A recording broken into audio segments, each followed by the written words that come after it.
Ce jeudi 4 septembre 2025, l'interministériel de la descente de Batterie 4 était le théâtre d'un mouvement de revendication de la 49e et la 50e promotion de l'École nationale supérieure de l'enseignement technique, qui ne savent plus à quel sens se vouer face à leur situation professionnelle qui reste inchangée jusqu'à ce jour. D'ailleurs, leurs représentants nous en disent un peu plus. Nous sommes ici depuis lundi. Nous revendiquons notre migration. Ça fait 2 ans que nous attendons la migration. Les autres passent, mais nous on ne passe pas. On ne sait pas ce qui se passe réellement. Et quand on se rapproche de la direction centrale des ressources humaines de notre ministère, on nous demande seulement d'attendre.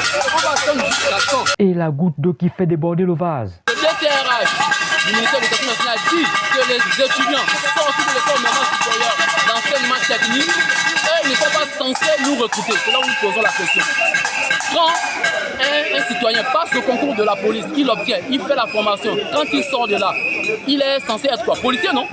Mais alors, l'école normale d'enseignement technique, N7 a vocation de former les enseignants, les professeurs. Donc, quand le DCRH dit qu'ils ne sont pas censés nous recruter, où allons-nous?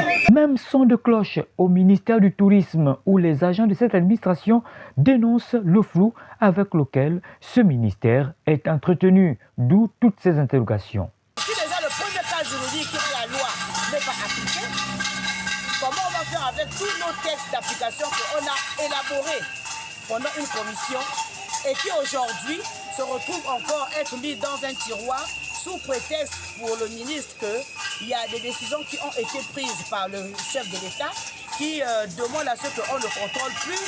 Il y a des décisions qui ont été prises par le chef de l'État qui demandent à ce qu'on puisse unir les caisses. Mais nous, on ne comprend pas pourquoi il ne s'agit que de ce ministère-là.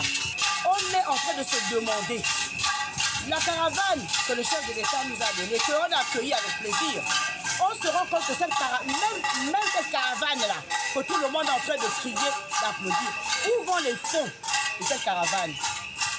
Où vont ces fonds?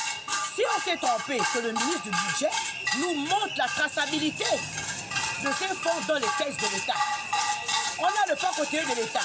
Des contrats sont signés entre certains hôtels et le ministre du Tourisme. Ces contrats disent quoi? S'ils existent vraiment, ces contrats disent quoi? Où vont les fonds des retombées de ces contrats?